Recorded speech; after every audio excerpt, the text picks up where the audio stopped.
We're talking about dreams here and nightmares specifically. That's what we're discussing here. They are often dismissed as, just a bad dream, just something that woke you up, but they could be trying to actually help us. Some psychologists and dream experts believe nightmares can be powerful tools to mental health. Dr. Eileen Palace, director of the Center for Sexual Health, is here to explain a bit more. You've always got the best topics. Brianna. Good morning. I really like this one. You and I were chit-chatting about it already. Yeah. So talk a little bit about what a nightmare is to start. Nightmares are vivid, intense, disturbing dreams that can cause all kinds of emotions: sadness, fear, stress, anxiety. In fact, what's interesting is about 85% of people say that they have nightmares at least once a year, and 1 out of 20 say that they have nightmares every week. So something happens commonly, usually during REM, and it's when your body is doing that, your brain's doing that processing and recleaning to order to process and regulate emotion. Yeah, I definitely fall into the category. I don't know about a week. I don't have them that Every often, week. but that's concerning for sure. And so why is it important to mental health? What do these nightmares tell us? Well, because dreams are meant, we're just little animals. Dreams are meant to be adaptive mechanisms. And what the dreams do is their brain goes through at night, and it works very much like we've set up computers to do, and they try and process and regulate emotion. So it'll go through and pick up their daily thoughts. It tries to strengthen them, integrate them, process them along with other kinds of emotions that you've had in your history. If it picks up a pattern that's not a pattern that's going to be facilitating your mental and physical health, stress, anxiety, depression, grief, then it will try and process that and resolve it for you. And the dreams are one of the ways in which it tries to do that.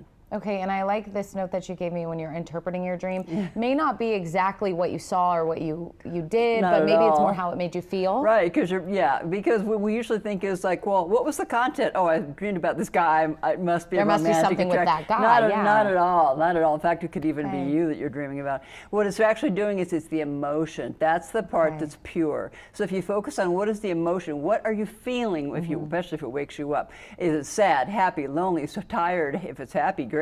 What is the emotion of the dream? That's true. The content is something you picked up during your daily activity. It could be a TV show or something somebody said. It's pretty much meaningless because that's how your brain is disguising it so that you can more easily process it because you're having trouble in the daytime. So it tries to hide it to make it easier for you, basically. I can absolutely relate to that then with some of the nightmares that I've had where I'm thinking, what is that person doing there? Take the content, that doesn't make sense, let the content go, Okay. take the emotion and it will tell you what it's about. It'll give you a lot of clues. Okay, so here's the thing. How do we use our nightmares to help with our mental health?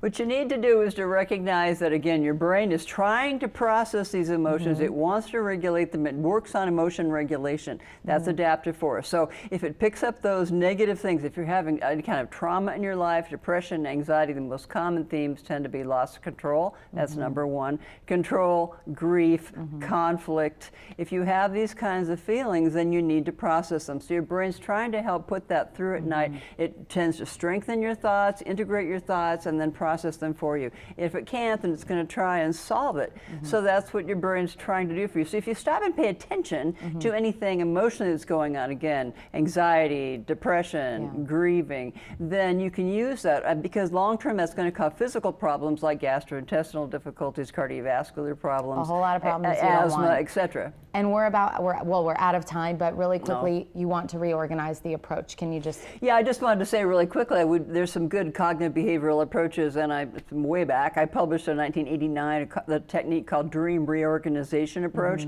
where you both expose yourself to the content of the dream, and then you do some gradual rehearsal of guided mastery. That means that you write new alternate endings to the dream, so you're the superhero, and you take over and solve the problem. And then you bring practice back that with control. relaxation when you go to sleep and counter condition the response. We appreciate you, Dr. Eileen Sure. Palace.